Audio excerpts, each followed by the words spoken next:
예, 안녕하십니까. 투뿔TV 시작합니다. 26일 한동훈 국내힘 비대위원장이 취임을 했습니다. 그리고 오늘 27일 이준석 전 국힘 대표가 탈당 선언을 합니다. 한 사람은 들어오고 한 사람은 나가는 그런 상황인데요. 오늘은 한동훈 비대위원장 체제 그리고 이준석 전 대표가 탈당하면서 어떤 영향을 미칠까, 그에 대해서 또 대한민국 최고의 정치평론가 이재창 국장님을 모시고 말씀 나눠보겠습니다. 반갑습니다. 네, 안녕하세요. 예, 한동훈 전 장관이 비대위원장 취임 일성이 정치에 입문하면서 자기는 정치를 하지 않겠다고 그랬어요. 일성이 파격적이었습니다. 예, 수락 연설 겸 사실상 취임사인데요. 예. 그 자체가 파격적이었고요. 예. 그 정치 언어가 예. 달랐습니다. 기존의 그 정치인들이 예. 늘상 써오던 그런 언어에서 예. 많이 예. 차별화됐습니다. 예. 뭐 예를 들면 이런 겁니다. 예. 취임식 하면서 불출마를 선언했어요. 사실상 기득권 포기입니다. 예. 그리고 선당 후사 이런 말을 정치인들이 많이 쓰지 않습니까? 예. 당일을 우선하고 예. 사사로운 내일은 나중에 예. 한다 뭐 이런 거였는데요. 선당이 아니다. 선민 후사다. 국민을 우선적으로 생각하고 그렇게 해야 된다. 이런 예. 얘기를 했고요. 예. 예. 그 다음에 특권 포기하지 않으면 예. 공천을 안 주겠다. 예. 이런 얘기도 했습니다. 예. 그리고 대통령이 할 일은 대통령이 하고 예. 우리가 할 일은 우리가 하면 되는 거다. 예. 이렇게 예. 뭐 은근히 예. 뭐 역할 분담이라고 할 수도 있고요. 예. 차별화도 시사를 했습니다. 예. 불출마 선언이 당내 중진과 친윤들에 대한 압박이다, 이런 해석도 있거든요. 당연하죠. 본인이 만약에 총선에서 승리하고 그 배지를 단다면 말 그대로 이제 날개를 다는 거 아니겠어요? 그렇죠. 대선으로 이제 직행하는 그런 직행 코스예요. 예. 그걸 포기를 한 겁니다. 예. 사사로운 욕심을 다 내려놓고 말 그대로 예. 국민의힘이 총선에서 승리하는데 그냥 온몸을 바치겠다 이런 얘기예요. 예. 그 얘기는 당신들도 윤석열 대통령 측근이라는 사람들이 이 정도 각오로 총선 승리에 기여해야 되지 않느냐. 이거는 뭐 저 인용한 혁신위에서 요구했던 이선태진 불출마 선언, 이거 연장선상이라고 보입니다. 뭐 예. 강한 압박이라고 볼 수 있어요. 예. 또 하나 또 파격적인 건, 이게 정당의 이제 당 대표 아닙니까? 결국은 당 대표인데 상대 당을 엄청나게 깠어요, 솔직히. 특히 이재명 대표를 아주 직격을 했습니다. 그 경쟁자가 예. 이재명 대표다 이렇게 명시한 겁니다. 예. 내 경쟁자는 예. 이재명 대표다. 그 이재명 대표는 저 윤 대통령 공격하지 말고 나하고 한판 붙자. 뭐 예를 들면 예. 그 차기 대선에서 민주당의 이재명 후보가 대선 후보가 된다. 그럴 경우에 만약에 한동훈 비대위원장이 총선에서 승리하면 아마도 뭐 당연히 이제 배지도 안 다뤘기 거죠. 때문에 예. 대선으로 직행할 텐데요. 맞습니다. 그러면 그 상대가 이재명 대표일 것 같고요. 뭐 그거를 명시한 겁니다. 예.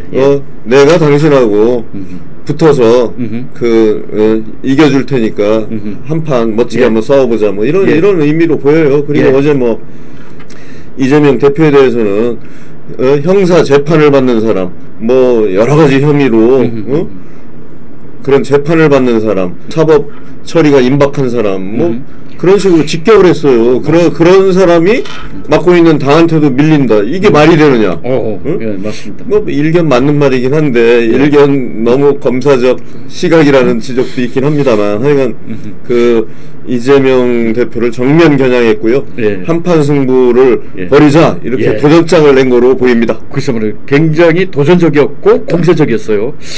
그래서 386이 686이 될 동안 37년 동안 윤동권의 특권 정치가 횡행을 했다. 그래서 앞으로는 그걸 국민과 함께 정리를 하겠다 하면서 세대교체 또는 정치판 혁신, 이런 쪽의 뉘앙스를 갖는 그런 발언을 했는데, 아무래도 이제 비대위원을 내일이나 모레쯤 이제 다 선정하지 않겠습니까? 그리고 공천을 이제 한동훈 비대위원장이 중심이 돼서 할 텐데, 아무래도 X세대, M세대, 밀레니얼 세대, 그쪽으로 공천 중심으로 옮겨가지 않겠습니까? 가장 뭐 어제 중요한 키워드 중에 하나는 예. 과거의 저 운동권 세력, 운동권 세력과의 싸움입니다. 그 86을 겨냥한 거죠. 그러면서 이제 386에서 486, 586, 686 30년 동안을 민주화 운동한 거 하나 가지고 그걸 특권, 기득권화해서 여전히 정치의 중심 세력으로 뭐 야당을 얘기하는 거죠. 야당의 이제 중심 세력이 그분들인데 그분들을 청산하는 게 내 시대적 소명이다. 뭐 이런 말까지 했어요. 뭐 자기가 내년 총선을 과거 운동권 세력 때 그 미래 세력의 대결 구도 그런 프레임으로 총선을 끌고 가서 이기겠다 이런 입장을 분명히 한 걸로 보이고요. 그렇다면 공천 과정에서 당연히 과거 세대와 싸우려면 참신한 미래 세대를 다수 공천할 거다. 이거는 뭐 공천 물갈이하고도 연결되는 거고요. 그리고 이제 그 친윤 세력 그리고 이제 친윤 중진 뭐 측근 이런 그룹들이 그 자리를 비워줘야지 뭐 공천할 거잖아요. 그 공천 물갈이하고 이제 직결되는 그런 문제고요. 오늘 또 뭐 그런 얘기도 했어요. 비대위에는 그 정치권 인사가 아니라 비정치권 인사들을 다수 임명하겠다. 결국 이제 그게 다 연결되는 얘기입니다. 정치인이 비대위 오면 결국 기존에 이제 정치인들을 대변하려고 할 거고요. 그걸 막겠다는 거죠. 그래서 바깥에 참신한 인물들, 각계를 대표하는 참신한 인물들을 비대위원으로 선임해서 그분들과 함께 국민의 민의를 정확하게 반영하는 그런 비대위 운영을 하겠다. 그리고 그것이 아마도 공천과도 연결될 겁니다. 뭐 공천관리위원장은 따로 이제 임명을 하겠죠, 당연히. 하지만 제가 보기에는 한돈 비대위원장의 입김이 상당히 작용할 거라고 보여요. 그렇게 하려고 뭐 들어온 거고요. 뭐 방관자를 할 거면 들어올 필요도 없었죠. 그리고 모든 기득권을 포기했으면 내 마음대로 하겠다.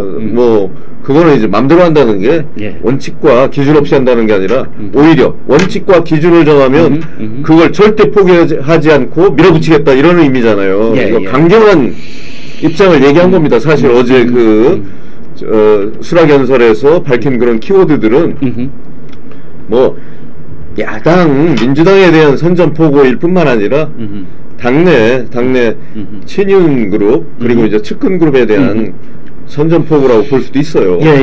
자, 그런데 이제 한동훈 비대위원장한테 숙제가 많이 지금 던져져 있는데 일단 그 지금 발밑에 닥친 게 김건희 여사 특검법이에요. 28일 날 처리할 가능성이 매우 높고 아마 야당끼리 뭐 저 국민의힘은 퇴장한 가운데 이제 통과를 시킬 텐데 자 한동훈 장관은 악법이라고 이제 반대를 했습니다. 자 그럼 통과된 것이 대통령한테 이제 올 텐데 뭐 지금으로서는 윤 대통령이나 여당은 뭐 거부권 행사가 뭐 정한이 있지 아닙니까? 당연히 이제 거부권 행사할 거라고 보이고요. 그리고 이제 그 김건희 특검 관련해서는 사실 억지스러운 부분이 없지 않아요. 그 문재인 정부 시절에 검찰에서 수사한 내용입니다. 이게 지금 보수 정권에 때 한 게 아니고 사실상 문재인 정부에서 한 거기 때문에 문재인 정부 검사들이면 탈탈 털었을 거 아니에요. 1년 넘게 그렇게 다 수사를 했던 내용을 이제 와서 다시 그 수사를 하면 새로운 내용이 나올 거다 이런 걸 전제로 해서 지금 특검을 하자는 거잖아요. 그러니까 약간 이제 억지스러운 측면이 있고 하지만 어차피 이제 민주당은 이를 총선에 이용하기 위해서 이걸 끌어들인 거고요. 뭐 그렇다면 뭐 한동훈 비대위원장도 어쩔 수 없이 이거에 이제 대응해야 되고 정면 돌파를 해야 될 텐데요. 아마도 저는 그냥 앉아서 당하지만은 않을 거다. 물론 이제 거부권 행사하겠죠. 그렇지만 한동훈 비대위원장은 아마 역공을 펼 거라고 생각해요. 역제안을 통해서 국민을 설득하고 국민에게 호소하는 이런 방법을 택할 거라고 보여요. 그러니까 뭐 예를 들면 이런 겁니다. 상설 특검을 만들자 그러면 상설 특검을 만들어서 그리고 아주 객관적이고 중립적인 인사로 그걸 만들고 그리고 그걸 통해서 앞으로 여러 가지 불거지는 문제들을 거기에 맡기는 이런 방안을 해보자. 그러면 사실은 이거는 지금 시작은 김건희 여사지만 나중에 그게 그렇죠. 부메랑이 돼서요. 민주당 대표와 뭐 아니면 의원들이 다 포함이 되는 거죠. 그렇죠. 그분들이 대상이 될 수도 있는 거예요. 뭐 그런 쪽으로. 그렇죠. 그런 쪽으로 아마 역제한, 역공을 하지 않을까 이런 생각 들기도 해요. 이 국장님 말씀이 굉장히 근거가 있는 게, 왜냐하면 지금 야당이 발의한 특검에 상당히 독소조항이 많잖아요. 아니 2% 전체 그 정원의 2%밖에 안 되는 6명이 정의당이 그 최종적으로 특검 추천권을 가져요. 아니 이런 다수제의 민주주의 체제에서 그게 그 상식에 어긋난다고 보고 있고, 그거는 말 그대로 야합한 거예요. 왜냐하면 정의당에서 이제 요구하는 그런 현안들이 좀 있었죠. 근데 정의당의 지지를 받지 않으면 좀 어렵다는 생각. 뭐 민주당 단독으로 하면 또 여러 모양도 그렇고, 그렇죠. 모양도 안 좋고 그렇기 때문에 이거는 그냥 한마디로 얘기하면 야합한 거예요.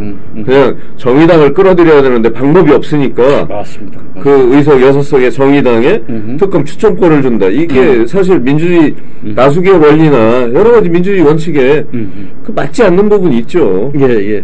자, 그리고 또 이제 김건희 특검법은 이제 그렇게 이제 대처할 가능성이 높고요.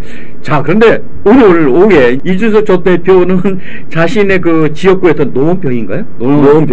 노원병의 한 뭐 식당에서 뭐 탈당 선언 기자회견을 한다는데, 자, 한동훈 장관은 어제 그 취임식 그 기자가 문 질문에 특정인을 만날 생각은 없다. 그러나 누구든 내가 만날 진영을 떠나서 다른 의견도 들을 생각은 있지만 특정인을 아직 만날 생각은 없다. 이런 얘기를 했거든요. 결국은 이건 우회적으로 이준석 전 대표를 당분간은 만날 생각이 없다는 건데, 결국은 한동훈 비대위원장이 이준석 전 대표에 대한 어떤 그 대중적 영향력이나 이런 측면에서 당내에서도 그렇고 뭐 그게 격한 것 같아요.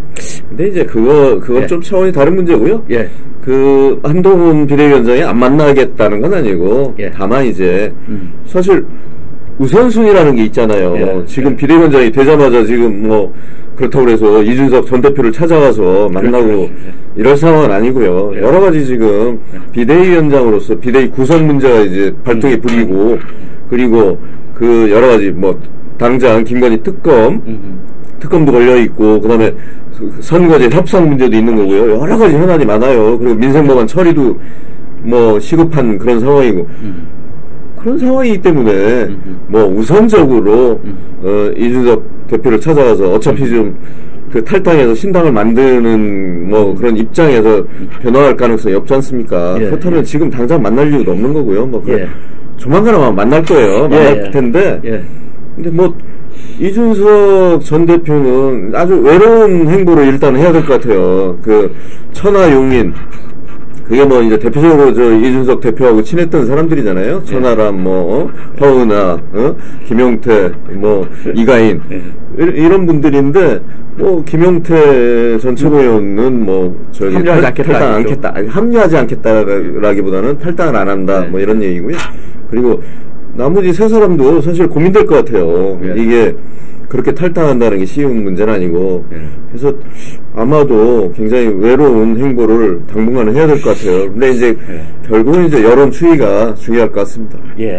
이준석 전 대표의 탈당 그 시기라고 할까, 기자회견이라고 할까, 이런 건 좀 초라합니다. 사실 한동훈 전 장관의 그 비대위원장 취임식, 물론 이제 그 자율이나 이런 측면에서는 뭐 당연히 이제 차이가 있지만 상당히 대비가 돼요.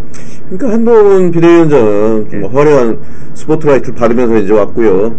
그 뭐 지금 말씀하신 대로 이준석 전 대표는 이제 노원의 한 갈비집에서 탈당 기자회견과 이제 신당 창당 입장을 밝힐 텐데, 뭐 약간 대비되는 측면이 있죠. 그리고 이제 한동훈 비대위라는 게 그 기존의 윤 대통령의 측근이지만 친윤 세력이 당을 장악했던 그런 국면하고는 많이 달라진 측면이 있어요. 예, 그래서 사실 이준석 전 대표의 그런 신당 창당 작업이 동력을 조금 잃을 거 아니냐 이런 얘기는 나와요. 근데 이제 뭐 본인도 그걸 알 거고요. 그래서 여러 가지를 감안해서 뭐 그 작업을 할 거고 결국 이제 중요한 거는 그 중도층의 표심을 어떻게 끌어들이느냐 이 싸움이라고 보여요. 그러니까 뭐 한동훈 위원장이 결국 중도층을 끌어안는다면 굉장히 팽팽한 여야 접전 양상으로 갈 수도 있다고 봅니다.